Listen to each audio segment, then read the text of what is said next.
Muy buenas, bienvenidos, bienvenidas a un nuevo capítulo de Una historia de liderazgo, el podcast de liderazgo consciente y gestión de equipos.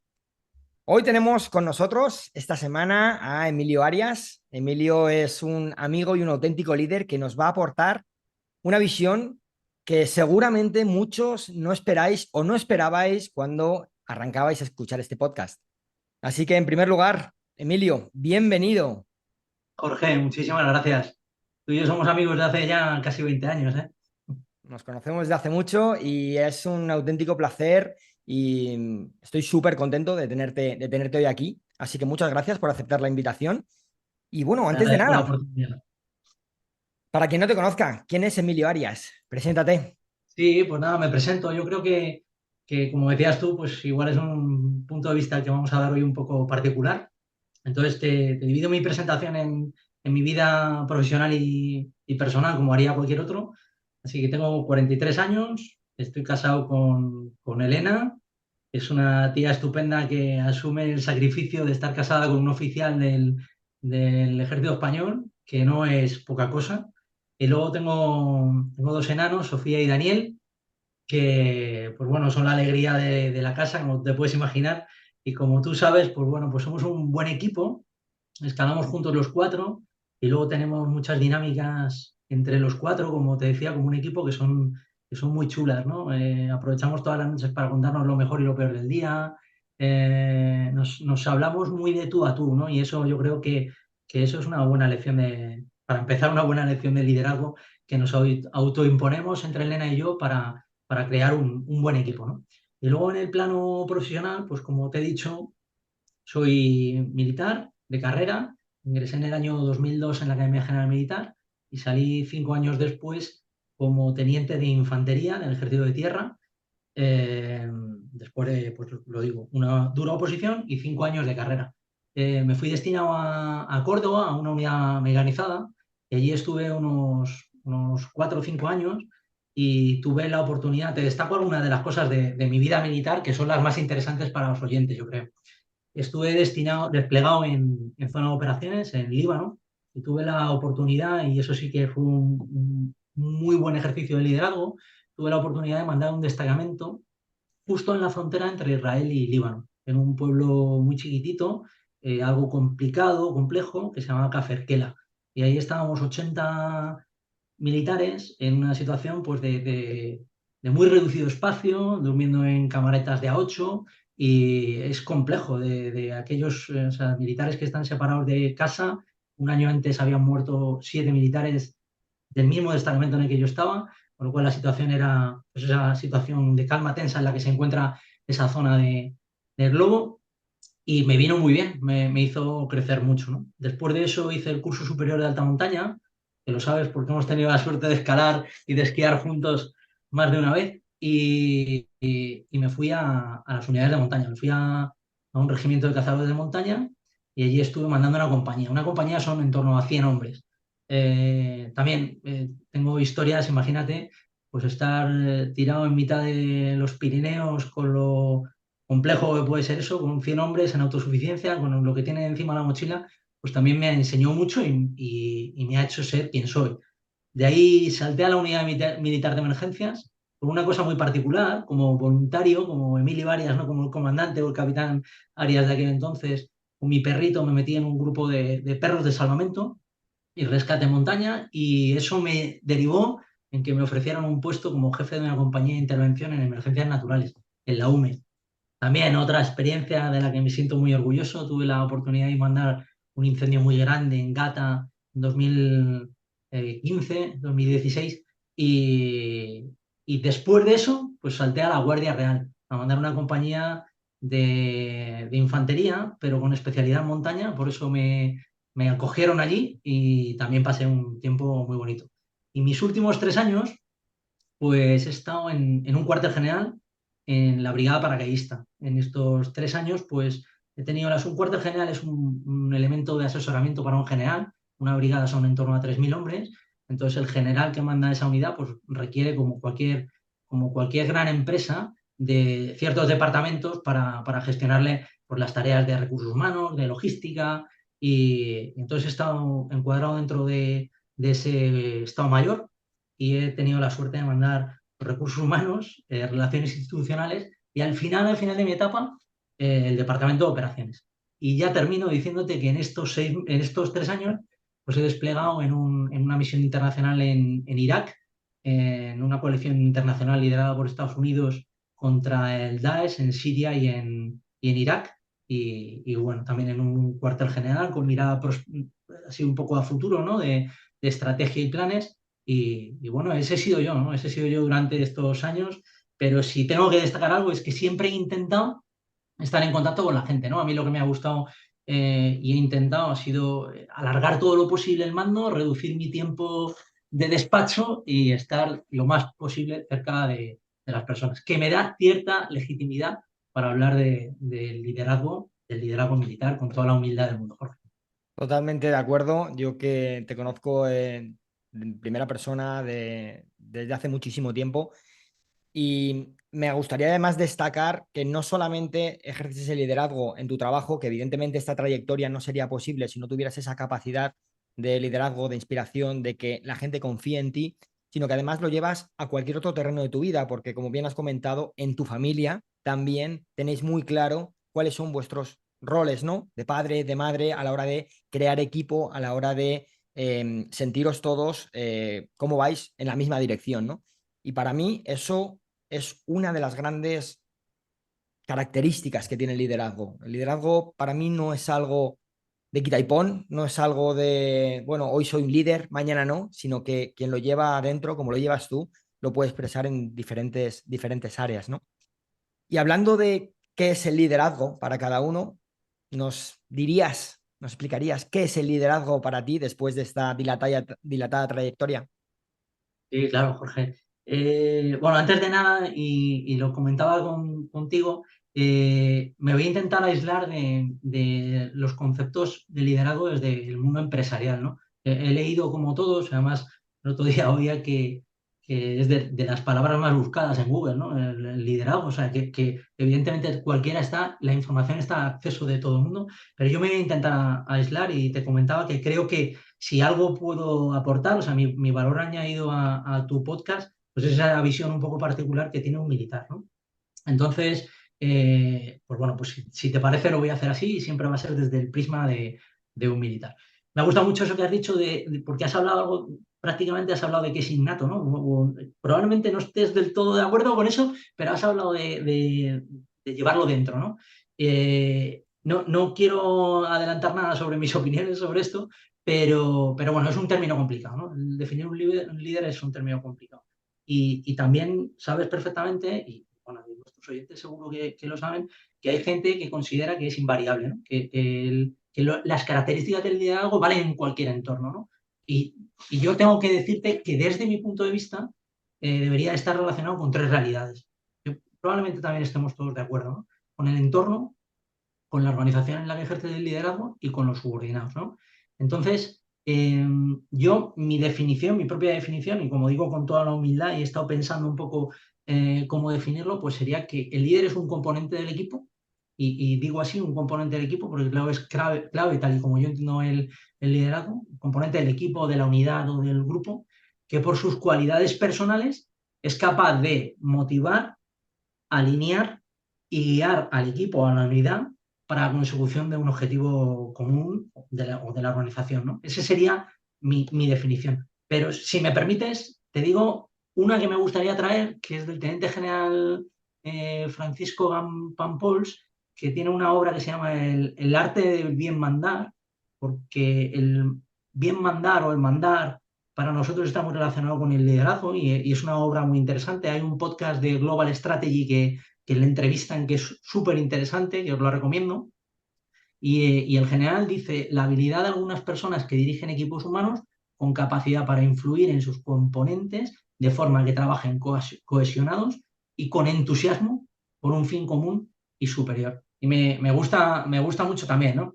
La mía es probablemente más mundana, pero esa es mi definición. Y ya termino diciéndote que creo que el líder es una brújula. El líder es aquel lugar a donde mirar para saber dónde hay que ir, ¿no? Pero sigue siendo una definición mía muy particular. Sea, qué Que de acuerdo estoy contigo, sobre todo me encanta la palabra brújula, porque al final no dejas de ser, has nombrado que el líder es alguien que está dentro del equipo, que es un miembro más del equipo. Yo así lo siento también, porque cuando el momento en el que tenemos una diferenciación demasiado, no ya estratificada, sino demasiado lejana entre el líder y el resto del equipo, se produce un distanciamiento. Y en el momento en que tenemos ese distanciamiento es cuando aparece esa dificultad, ¿no? Para poder inspirar, para poder motivar al resto del equipo a conseguir esos objetivos, ese bien común o ese bien superior, ¿no? Incluso como has comentado. Muchas gracias además por la recomendación del podcast, porque, bueno, pues seguro que resulta de interés para más de una de las personas que nos escuchan. Y, y también la planificación o digamos, el enfoque que le das a ese liderazgo con respecto a lo que es el entorno, lo que es la organización y lo que son los subordinados o lo que es el resto del equipo, ¿no? Creo que aúna de una manera muy completa cuál es el abordaje que necesita un líder para poder realmente ejercer una buena, bueno, pues influencia positiva sobre el resto del equipo. Emilio, a nivel personal, em, ¿cuándo dirías que has sentido esa llamada, esa sensación o esa predisposición hacia el liderazgo? Porque tú ya tienes una carrera muy larga en el ejército, comenzaste ya directamente como oficial, es decir, con personal que tenía que estar, que tenías que mandar. ¿Desde cuándo surgió eso? ¿Cuándo te apareció? Bueno, como te he dicho, te voy a hablar de mi periodo profesional, ¿no? Evidentemente, desde antes todos tenemos en el grupo de amigos, en la familia, siempre has tenido ocasiones de ejercer el liderazgo, ¿no? El cómo ejerzo el liderazgo, si lo puedo enfocar de esa manera tu pregunta, pues te diré que nosotros tenemos mucha suerte, ¿no? El militar cuenta con la fortuna de que la institución es una institución y las tres características de la institución militar es que es jerarquizada, disciplinada y unida, ¿no? Eso nos da la ventaja de que todo componente de la institución está concienciado con el objetivo de la institución. O sea, que no hay que hacer un trabajo previo, ¿no? O sea, que se hace soldado, que se hace legionario, el que se hace paracaidista, el que se hace montañero, ya sabe a lo que va, ¿no? Sabe porque conoce los lemas, conoce el himno nacional, conoce los decálogos, fíjate si son potentes para nosotros las, pues eso, todos los lemas, los gritos, los idearios, eso nos hace cohesionarnos, ¿no? Y especialmente las reales ordenanzas del Ejército de Tierra o de las Fuerzas Armadas ahora mismo, que nos hace copartícipes de los objetivos de la organización, ¿no? Entonces, te decía que es muy fácil para nosotros y que yo lo he sentido, bueno, depende de tus cualidades, ¿no? Pero especialmente es fácil dentro de nuestra organización porque, y te traigo el artículo 53 de las Reales Ordenanzas que dice que el militar que ejerce el mando se hará querer y respetar por sus subordinados. O sea, ya directamente las propias Reales Ordenanzas nos dice, oye, no solamente tienes que mandar, no te doy esta galleta con el empleo de teniente y eso quiere decir que te van a seguir, no, que te hablan ya de que tiene que haber una conexión emocional con tu equipo, ¿no? O sea, que esto no es tan fácil como ponerse delante y decir arre o so. No, que es que tienes que ser un líder. Y eso nos lo dicen las reales ordenanzas. O sea, que el cómo un militar siente el liderazgo es que lo llevamos tatuado en la piel, ¿no? Avanzando un poco en la pregunta, te diré que a mí personalmente, el cómo ejerce el liderazgo, me gusta mucho una frase del Marqués de Santa Cruz de Marcenado que dice que la recompensa del capitán no consiste en las notas del comandante, sino en la mirada de sus hombres, ¿no? Y yo creo que he ido mucho por ahí. Yo en mi vida, y me lo han premiado y castigado algunos de mis jefes, ¿no? Por mirar mucho más hacia abajo que hacia arriba. Unos lo han valorado muy en positivo, otros menos, pero ese he sido yo, ¿no? Y si te tuviera que decir algunas características de cómo ejerzo yo el mando, pues te diría que he intentado siempre, hasta la locura prácticamente, ser ejemplar. Es decir, que nunca ordenar algo que yo no era capaz de autoexigirme, porque ese es el problema de un mando intermedio, que muchas veces tiene que exigir algo y no tiene necesariamente que cumplirlo. En mi caso, todo lo que he ordenado, soy consciente de que lo he llevado al máximo exponente y he podido demostrar que lo mismo que te exijo, soy capaz de hacerlo. Creo que he sido siempre humilde o he intentado ser humilde porque es imposible llegar a los demás sin tratarles desde esa cercanía de la que estabas comentando tú, ¿no? Soy muy aficionado a la náutica y antes has dicho lo del equipo, ¿no? Estábamos comentando mi definición, humilde definición de estrategia, o sea, de estrategia, perdón, de liderazgo. Y hemos hablado de ser un componente del equipo. Como te digo, a mí me gusta mucho la náutica y en mis equipos siempre lo digo, ¿no? O sea, el personal que está dentro de un barco, esos van a correr la misma suerte. Y eso es lo que hay que hacerle ver al equipo, ¿no? O sea, que esto no es, probablemente en mi institución es más sencillo hacerle ver al subordinado que estamos corriendo la misma suerte. Probablemente en una empresa, y no quiero hablar, como te he dicho al principio, pero probablemente hay alguien que esté pensando, no, estoy trabajando por tu bonus, ¿no? En lo nuestro es mucho más difícil porque sí se siente un barco, ¿no? Sí que sientes que estás trabajando por el bien de todos como equipo. Luego hay otra de las cosas que siempre como líder he intentado hacerle ver a mis subordinados y es, el ejército, la Fuerza Armada no tienen sindicato. No tienen sindicato porque una de las funciones del líder, del jefe, es velar por el bienestar de los subordinados. Por eso no lo tenemos. Porque se entiende que yo no lo necesito porque mi jefe vela por mí, como una responsabilidad de su puesto. O sea, no es algo voluntario. O sea, velar o no velar por mí, mi jefe, o yo velar por mis subordinados, forma parte de mis obligaciones. Entonces, eso es otra de las cosas que siempre he hecho saber. He sido exigente, Jorge, y lo digo a boca llena, ¿eh? He sido exigente porque creo que forma parte de la justicia y que el equipo tiene que ver que eres capaz de premiar al que está remando, castigar al que no lo está haciendo. Eso le da la posibilidad de remar al que no estaba remando y motivas al que remaba para seguir remando, ¿no? Un poco un juego de palabras. Y, y por último, hay que ser valiente como jefe. Yo lo he intentado ser, de tal manera que creo que nadie seguiría a un jefe cobarde. Creo que tienen que saber tus subordinados que eres una persona valiente y que vas a estar cuando haga falta. Y por último, hay que mirarles a los ojos, o así lo he intentado hacer yo, y permitirle equivocarse. Yo he dejado a mis subordinados que se equivoquen. O sea, no he dejado que no tuvieran voluntad de vencer, que no tuvieran voluntad de seguir para adelante, pero siempre les he permitido equivocarse. Y esos han sido mis horizontes, ¿no? En el ejercicio del liderazgo, Jorge. Qué grande y qué bonito, ¿no? Me encanta ese concepto de mirar a los ojos. Creo que cuando hablamos de mirar a los ojos, hablamos de realmente conectar con la otra persona. Y esa es la manera en la que al final te pueden ver como una persona que realmente les está inspirando. Al margen de que tú, a la hora de exigir, seas igual de cumplidor, al margen de tantas otras cosas, creo que cuando miramos a los ojos nos estamos mirando mucho más allá del rango que podamos tener, mucho más allá de las circunstancias que nos rodean externas y nos estamos conectando de una manera muchísimo más íntima, ¿no? Pero si se me permite decir la palabra. Y eso es lo que nos permite al final esa conexión emocional de la que hablabas y al final es lo que nos va a llevar a que nos comprometamos, a que haya un compromiso real, no un compromiso ficticio, no un compromiso basado en objetivos como tú comentabas, que es cierto que en la empresa privada ocurre, tengo unos objetivos numéricos, los cumplo y ya está, y me puede dar igual la persona que tengo al lado, y esos valores que existen y que están tipificados de una manera tan clara y tan directa en el ejército, sin duda, facilitan esa labor, ¿no? Que tenéis que realizar como mandos intermedios para que seáis el referente en el que se miren tantos y tantas personas, ¿no?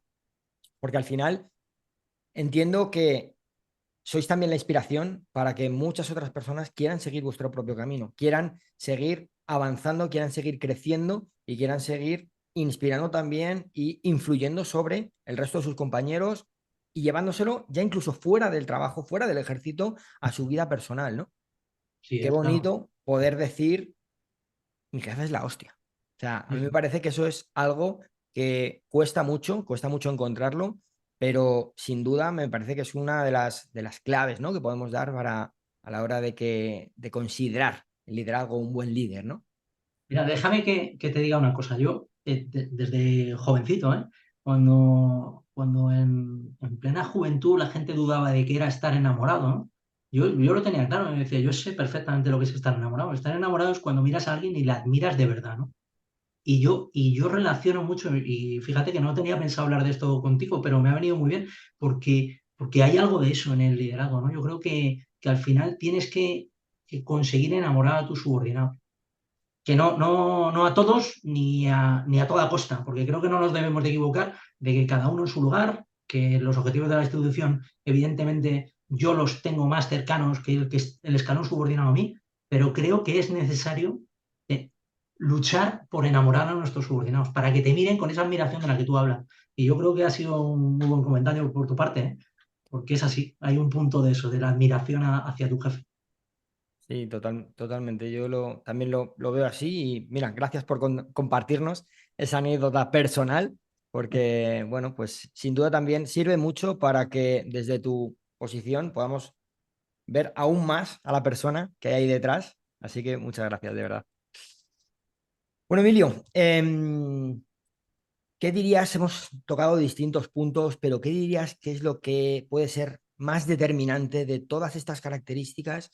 Lo que crees que puede tener una mayor influencia para que cada una de las personas que están bajo tu mando puedan sacar todo su potencial. Vale, pues, hay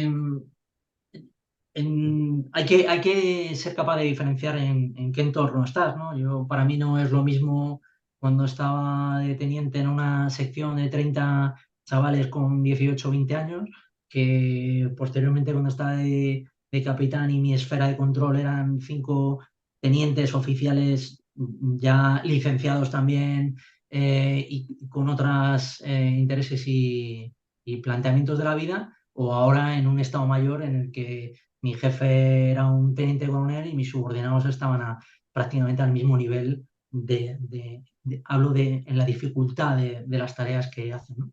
Pero si para buscar el potencial, pues bueno, yo lo primero que diría es que hay que tener conversaciones en los primeros momentos de liderar un equipo, hay que tener conversaciones para intentar identificar cuáles son las capacidades de cada miembro del equipo, ¿no? A mí me gusta decir que esto no es Disney, y lo he dicho muchas veces, ¿no? O sea, ni es un videojuego que probablemente confronte con la visión de coaching y liderazgo que hay ahora mismo. Yo soy de los que opinan que no es un videojuego que hay munición infinita y vidas infinitas. O sea, la gente tiene la capacidad que tiene y hay que saber identificar cuáles son sus capacidades. En el ejército solemos decir, con estos mimbres tenemos que hacer estos cestos, ¿no? Y eso es lo que hay. Y no siempre puedes elegir a tu equipo, por no decir que casi nunca puedes elegir a tu equipo, ¿no? Son pocas las ocasiones en las que un proyecto te dicen, elige a los mejores. Es poco habitual, creo que es poco habitual en el ejército y creo que es poco habitual en la empresa civil, ¿no? Entonces, sabiendo eso, yo creo que hay que responsabilizarse como líder y hacerse ese planteamiento de no todo el personal de mi equipo puede llegar. La segunda de las recomendaciones que yo haría o de las cuestiones que yo me planteo es hay que buscar tareas trascendentes para todos ellos. Es decir, no se le puede poner al que no vale nada, y hay una teoría que seguro que conoces, la teoría que utilizan los estadounidenses de la mesa vacía, ¿no? Sea, y hay que identificar al que tiene la mesa vacía porque hay mucha tendencia, y en España también pasa, que el que tiene la mesa vacía no le voy a dar nada porque eso es que no lo hace. Entonces cada vez tiene la mesa más vacía y el de al lado tiene la mesa más llena. Pues no, hay que luchar contra la teoría de la mesa vacía. Yo soy un experto en identificar al que no rema, te decía antes, y asignarle tareas. Y que falle, que el equipo lo vea. Que el equipo vea que, oye, tenemos a alguien que se le asigna una tarea y que no lo hace. Y eso repercute en que otro tiene que asumirlo, ¿no? Y eso hay que sacarlo a flote y hay que ponerlo encima de la mesa. Porque eso forma parte de la valentía del jefe. De enfrentarse a esas situaciones complejas en las que no puedes echar a nadie, porque en muchas organizaciones no se puede echar a nadie, tienes que trabajar con ese individuo y tienes que sacar a flote en la realidad. Y luego te diría que me gusta mucho una cita de Sun Tzu, que Sun Tzu es bueno, sabes quién es, pero lo que te quería comentar es que él decía, cuando cercas al enemigo, déjale una vía de escape, porque si no le impulsarás a luchar con mayor desesperación. O sea, que hay que decirle al que no está remando, al que está fuera de la alineación del equipo, hay que decirle, oye, tienes todavía, cuando quieras te puedes subir, o cuando quieras toma tu remo, que aquí puedes seguir luchando, ¿no?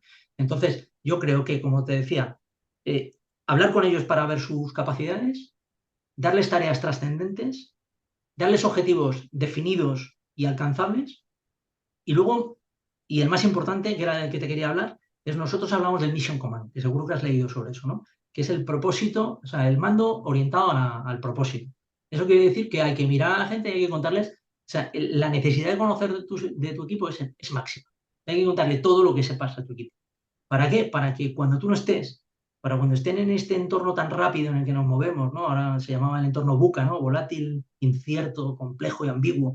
Cuando nos movemos en ese entorno en el que está toda la sociedad, la guerra también, pero es que está igual Repsol y Telefónica. O sea, es que es un entorno tan cambiante, estamos a un ritmo tan alto que la gente tiene que saber cuál es el propósito, o sea, qué es lo que estamos buscando en el equipo, para que tenga la iniciativa y la capacidad de alinearse.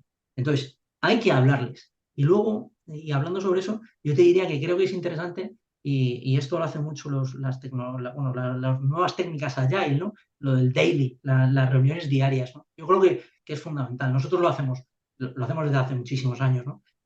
Todos los días juntarte con el equipo. Y por último, hay que priorizar. Al equipo hay que decirle, oye, esto es lo importante, esto es lo superfluo, o hoy es superfluo, pero mañana será importante, pero hoy céntrate en esto si no tienes tiempo para acometer todo. Y esa sería mi receta, ¿no? Para liderar un equipo.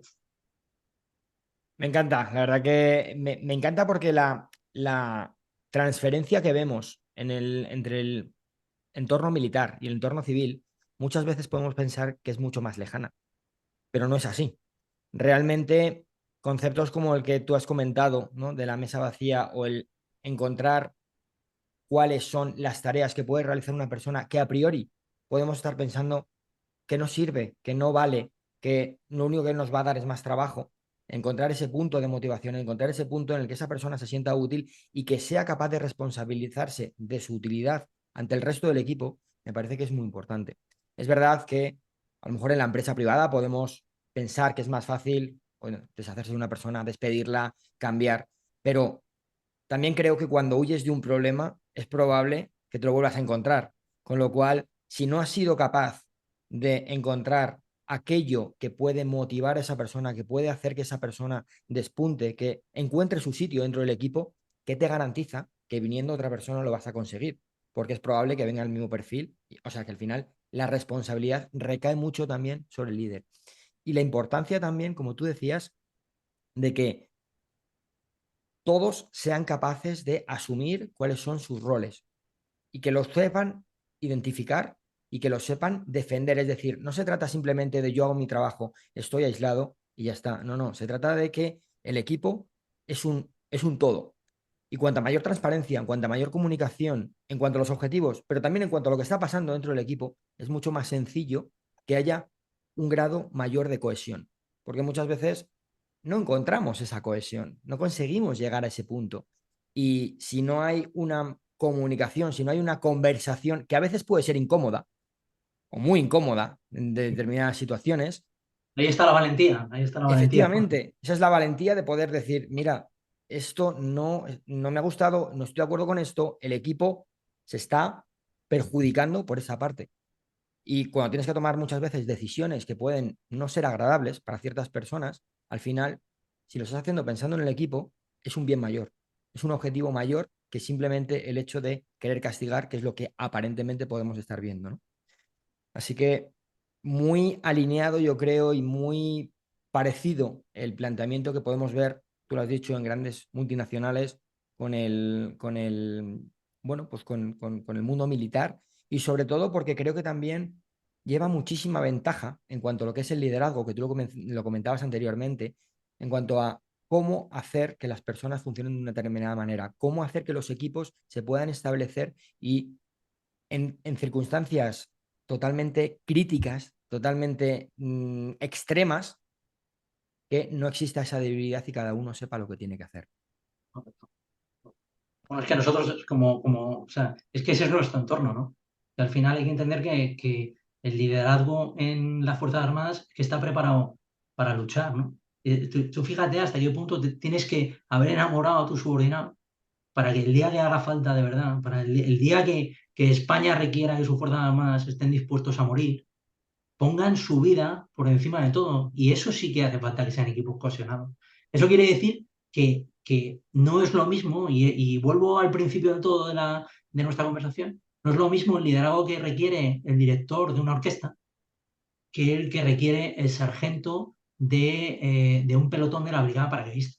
En general, déjame que te dé un ejemplo, pero yo la primera vez que salté de un avión con el cuartel general de la brigada paracaidista y vi a mi general en la puerta de un Hércules mirándonos para atrás, como diciendo, venga, vamos todos, porque yo salgo el primero, eso es una muestra de liderazgo enorme, ¿no? Enorme, pero capital, o sea, eso es tan profundo y tan potente que hace que los militares estén dispuestos a entregar su vida, ¿no? Que es que si somos capaces de asumirlo, de afrontar esa conversación, es algo que va contra la naturaleza humana, ¿no?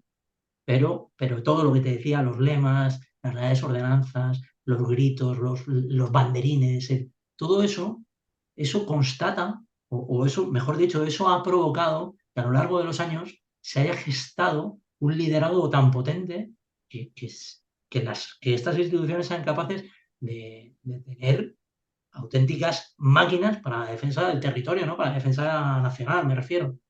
Así que bueno, eso es lo que somos. Y te quería comentar una cosa cuando has dicho, y voy a bajar, me voy a ir al liderazgo más administrativo, ¿no? Cuando estuve en el cuartel general de la Brigada Paraísta, tenía un capitán, un tío fuera de serie, un tío súper inteligente, y entonces él venía de una costumbre de que cuando generaba un informe o un documento, se lo pasaba a su jefe y él asumía que iba a haber un montón de correcciones, ¿no? O sea, sí, siempre había un montón de correcciones. Entonces, la primera vez lo leí, no sé, le dije, nada, está perfecto. Entonces el tío me dijo, "Joder, bueno, no me va a corregir nada y tal". Y entonces lo senté y le dije, mira, que evidentemente no está hecho como yo lo habría hecho. Por supuesto que no. O sea, yo lo habría hecho de otra manera. Pero siempre me pregunto lo mismo. Me pregunto, ¿la aportación que voy a hacer yo a lo que tú has hecho cambia profundamente el resultado? Si no lo cambia, no lo toco, porque creo que eso lo que hay que intentar es darle la suficiente confianza al subordinado que te preguntas a ti mismo, ¿qué estoy aportando? ¿No? Hombre, si evidentemente, si va en dirección contraria de lo que tú quieres como jefe, hay que corregirlo. Pero la corrección de una coma, la corrección de un punto o la corrección de cámbiame esta palabra por esta otra, no forma parte de lo que yo entiendo como el liderazgo en este entorno, ¿no? En el entorno más administrativo. Te lo quería comentar por un chascarrillo. Un chascarrillo. Yo estoy totalmente de acuerdo. Me parece muy importante que muchas veces se asume el papel de líder o de jefe, me da igual cómo lo queramos llamar, como la persona que tiene que dar la puntilla, ¿no? O sea, esto ha quedado así y ha quedado así como si lo hubiera hecho yo. Lo primero, nunca, al final nunca queda como si lo hubiera hecho tú, salvo que lo hagas tú. Y lo segundo, lo que tú bien dices, realmente hay un cambio sustancial y dónde está quedando el trabajo de esa otra persona, que por otro lado, a lo mejor no es malo, sino simplemente es diferente a como lo hubiéramos hecho. ¿Es mejorable? Perfecto, vamos a mejorarlo, vamos a trabajar como equipo para mejorarlo. Pero si no lo es, estupendo, vamos a dar Claro, oportunidades de hacer las cosas eso. de manera distinta a todo el mundo. El problema es que al final, poco a poco, vas mermando la iniciativa de tu subordinado. Y eso es lo peor que te puede pasar. Tus subordinados no tengan la confianza suficiente como para tirarse a la piscina, ¿no? Porque entonces, al final, tienes a meros ejecutores. Y volviendo a lo del entorno buca, ¿no? O sea, si es que ahora lo que necesitamos es lo contrario. Es que en estos entornos nosotros, y déjame que te dé otro dato muy chorra, ¿no? Pero bueno, nosotros tenemos un concepto que se llama el cabo estratégico sea, de cabo, que dentro de la escala del ejército, pues es el segundo, ¿no? Está el soldado, pues el cabo, y estratégico, que es, pues sí, primero está la política, luego está la estrategia, luego el plan operacional, la táctica, o sea, al lado del nivel político. O sea, eso lo que quiere decir es que hay un cabo casi en nivel político. ¿Qué quiere decir eso? Quiere decir que nosotros hemos asumido que el entorno es tan complejo, ¿no? Ha llegado a un punto en el que un cabo con 3 soldados en mitad de Afganistán puede tomar una determinación que cambie el entorno estratégico, es decir, que afecte a nivel político. Eso, ¿cómo se soluciona eso? O sea, nosotros tenemos que ser capaces, y vale para mi institución y probablemente para cualquier otra organización, a día de hoy la gente tiene que tener, todos los subordinados tienen que tener tanta información como para que sus decisiones por lo menos no me afecten de forma negativa como institución. Eso es al menos, al menos. Si ya encima se alinean y son capaces de sumar al propósito, pues estupendo, ¿no? Pero lo que no puede ser es que tengamos meros ejecutores en la parte de abajo, en la base de las organizaciones, que no tengan ni idea. porque no puede pasar eso, ¿no? No puede pasar que pues que un cabo estratégico, eso es que un cabo con 3 CLPs en mitad de Irak tome una determinación que afecte a la política internacional. Ah, Desde luego, al final volvemos a la importancia que tiene el conocer los objetivos, conocer el propósito, tener esa información, esa claridad, esa transparencia a la hora de que todos podamos remar en la misma dirección. Tú que comentabas lo que te gusta la náutica, si cada uno cree que tiene que ir en una dirección diferente, difícilmente, ¿no? Vamos a poder mover la nave, ¿no? O sea Un que ejemplo, un ejemplo. Me la has devuelto ahí. bueno, yo sé que te gusta, o sea que, mira, no soy un gran aficionado, pero sin duda, con gente como tú, da gusto aprender de ello. Emilio, si tuvieras que definir las tres claves más importantes para que este equipo de los que estamos hablando pueda ser, pueda estar cohesionado, pueda ser autónomo, una última pincelada, un último enfoque que te gustaría darle para ir cerrando el episodio de hoy. Bueno, yo creo que hemos definido prácticamente mi visión de cómo un equipo está cohesionado y añadiría una cosa, ¿no? Añadiría, nosotros hablamos siempre en nuestro entorno y somos súper estrictos con la esfera de control, ¿no? O sea, intentamos que yo como mando intermedio tengo que mirar a mis subordinados y saber que no he desbordado su esfera de control, ¿no? Yo creo que hay que estar preocupados de eso. Para nosotros es muy claro porque en el momento en el que pasa de 5 aparece otro elemento del mismo nivel y se reparten. Entonces, nosotros somos súper estrictos con eso. Y luego me gustaría hacerte hincapié en un concepto también muy importante para los militares, que es que el mando esté cerca durante el proceso te voy a decir el proceso de planeamiento, pero cualquier proceso, ¿no? En definitiva, ¿qué quiere decir? Si nosotros le damos el propósito, ¿no? Hablábamos antes del propósito. Si yo como mando le doy el propósito, que ya lo estoy haciendo bien, ya no les he dado una orden, sino que les he dicho, oye, hacia dónde vamos es aquí, nos gusta mucho hablar en todo proceso, decir cuál es la situación final deseada, es decir, que la gente comprenda que estamos yendo hacia este horizonte final, para nosotros se llama situación final deseada, y decirle cuáles son los objetivos, ¿no? Y ya marcar unas líneas de acción. Vale, una vez hecho eso lo podemos hacer muy bien y haberlo definido de forma perfecta como jefe. Pero si nos alejamos del proceso, y creo que es algo horrible, o sea, nefasto para el equipo, si nos alejamos del proceso y dejamos solo el equipo y esperamos en nuestra poltrona de terciopelo a que un día lleguen y nos traigan el producto va a fallar. Va a fallar. Va a fallar porque durante el proceso va a haber interpretaciones de todo el personal que participa en la decisión y evidentemente no van a haber cogido todos porque el proceso es largo, ¿no? Entonces a lo que me refiero es que con independencia de que lo hagamos perfecto, de que le expliquemos con esa mission command, con ese mando orientado a la misión, le expliquemos cuál es la situación final deseada, cuál es el proceso, les dejemos, tenemos que estar encima del proceso. Encima del proceso para que seamos alguien accesible como líderes, ¿no? Para que rápidamente nos puedan decir, oye, necesito una nueva guía. Ante estos dos caminos, necesito una nueva guía, ¿no? Ese es uno de los conceptos que te quería dar. Y luego, y de esto sabes tú mucho más que yo, me gustaría hablar de la exigencia y excelencia de la que nosotros también participamos. O sea, esa diferencia del concepto bueno, pues como era antiguamente, ¿no? Del palo o la zanahoria, pues yo creo que estamos mucho más cerca de eso, ¿no? Yo creo que, y eso no sé si ha emanado del mundo civil o del mundo militar, pero nosotros formamos parte de la mentalidad de cuando te equivocas estás más cerca de llegar a la línea adecuada, ¿no?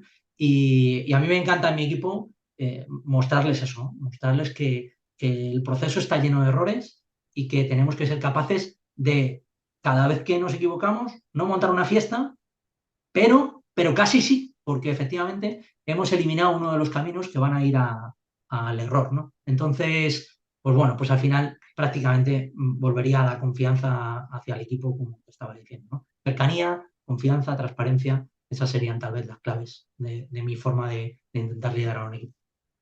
Clave esa cercanía y esa disponibilidad del líder a la hora de poder acompañar durante todo el proceso, porque es cierto que podemos sentar unas bases muy concretas, muy estables, a la hora de definir cuáles son las tareas, cómo se han de realizar, pero si no seguimos disponibles ante todas las eventualidades que van a ocurrir, porque van a ocurrir, y a partir de ahí incluso se desencadenarán errores, como tú bien decías, si nos aislamos de ese proceso, vamos a estar totalmente fuera de la ecuación y el equipo va a estar perdido porque no va a tener a un líder que realmente sepa cómo responder y cómo respaldar esas decisiones.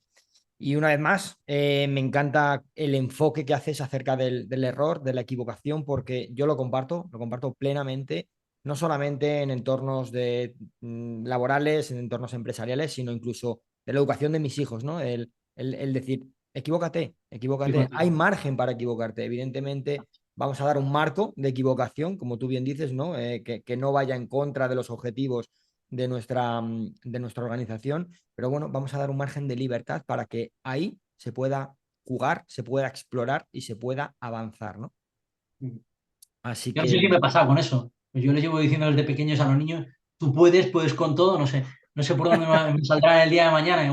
Igual se plantea ser astronauta, no sé, pero es verdad que me duele la boca de decirles, de mirarles a mis hijos, decirles, tú puedes. Y además no les he permitido desde bien pequeño, no es que no voy a poder, nunca se lo he permitido. O sea, y de hecho, de todo, escalando, navegando, lo que se planteen, siempre les voy a apoyar, aunque se vayan a estrellar contra un muro. Pues ya aprovecharemos ese impulso en otra dirección. totalmente, Estoy contigo, totalmente. Jorge, estoy contigo. Enhorabuena también por esa faceta y por esa gran influencia para tus hijos.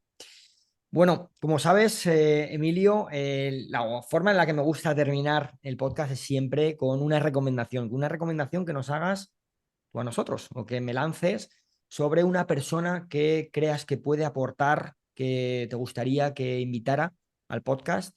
Y una vez identificada quién podría ser esa persona, ¿qué pregunta te gustaría que le hiciera? Vale. Jorge, te contesto a esto y luego te pido que me dejes 30 segundos para decir una cosilla, ¿vale? Y Mira, muchos más, si quieres. pues mira, es mi hermana, es Pilar Arias, ¿no? De ahí la coincidencia del apellido. Pero realmente ella es la profesional de esto. Ella trabaja actualmente como Agile Coach en Telefónica. Está enfocada a la transformación de las diferentes áreas de la organización y en el desarrollo de liderazgo ágil, por lo cual estoy seguro que los oyentes y tú vais a disfrutar mucho más que conmigo porque es una verdadera profesional. Es digno de admirar y estoy evadiéndome de mi plano familiar con ella, porque aparte de ser coach, ella es diplomada en empresariales, pero ahora, fíjate que tiene un hijo con 18 años y una con 13 y está a punto de terminar la carrera de psicología. Tiene un conocimiento en el mundo del perro y del adiestramiento canino que no te puedes ni imaginar y dedica su tiempo a eso, que parece que no, pero hay cierta relación, ¿eh?, entre el liderazgo y el adiestramiento canino. Pero bueno, así que bueno, yo te recomendaría que si tenéis la oportunidad, yo ya se lo he chivado, ¿eh? Y ha dicho que está encantada de hablar con vosotros. Y la pregunta sí que te la tiro sin decírsela, claro. Me gustaría que nos contara algo sobre cuáles son sus herramientas para ejercer el autoliderazgo, porque me gustaría que nos contara un poco de eso, ¿no? Porque a mí me impresiona porque con la vida que lleva, ser capaz de seguir con proyectos, innovando y tal, me gustaría que nos hablara sobre eso. Pues será un verdadero placer tenerla aquí. Además, bueno, pues creo que nos va a aportar muchísimo, como tú bien has dicho.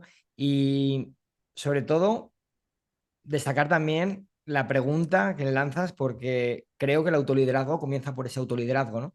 Esa capacidad para que nosotros seamos capaces de liderarnos a nosotros mismos para poder trasladárselo a los demás. Así que deseando poder tenerla a ella por aquí para que nos dé su visión. Muy bien. Pues Cuéntanos nada, déjame el tiempo que terminar tú diciendo. quieras, Sí, despídete y nada, nada, son 30 traslada segundos. lo que tú quieras. 30 segundos. O sea, a mí me gustaría decir que tú y yo nos conocemos desde hace muchos años, pero que tú y yo hemos sido el uno líder del otro, ¿no? No sé si los oyentes sabrán que el estar colgado de la misma cuerda, el poner la vida de alguien, porque claro, todo esto en la teoría a mí me suena, como te decía antes, a los mundos de Disney, ¿no? Pero cuando estás en una montaña y decides poner tu vida en las manos de otro, como yo he hecho en las tuyas y tú has hecho en las mías, hay una hermandad que eso es liderazgo, ¿no? Cuando cuando miras a los ojos de alguien y dices, como hemos dicho tú y yo en el pico la miel, "Uf, no sé yo cómo vamos a salir de aquí", pues eso es muy bonito y yo creo que nos une una hermandad que la montaña nos la ha dado, ¿no? Entonces te doy la enhorabuena por tu trabajo. En cuanto supe que estabas haciendo eso, no me queda duda ninguna que un tío como tú pues tendrá mucho éxito en esto. Te agradezco la oportunidad y como te digo, pues bueno, pues somos hermanos. A los que unen la misma cuerda en una montaña serán hermanos para siempre. Y eso era lo que te quería decir, Jorge. Muchísimas gracias, la verdad es que yo lo siento igual. Para mí ha sido un verdadero maestro, una inspiración y sobre todo una fuente de donde beber para superar en muchos aspectos de mi vida que todos dudamos, todos tenemos miedos, todos tenemos inseguridades, pero el encontrar una luz, un faro, una persona que te guía y que te ilumina, sigue por aquí porque puedes hacerlo, es un regalo, un verdadero regalo de la vida y bueno, pues yo así te considero.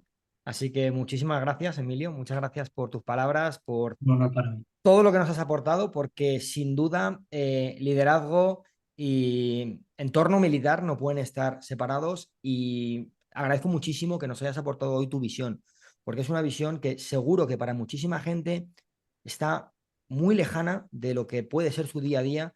Probablemente mucha gente se sorprenda de muchas de las cosas que nos has contado tú hoy aquí, porque se puede tender a ver la institución militar como algo totalmente diferente al planteamiento que tú nos has dado de aquí. Así que muchas gracias, de verdad, de todo corazón. Y bueno, nos veremos pronto. Esperemos que por la montaña, quizá. En la montaña, Jorge, un abrazo. Un abrazo Muchas muy gracias. fuerte. Un placer, tío.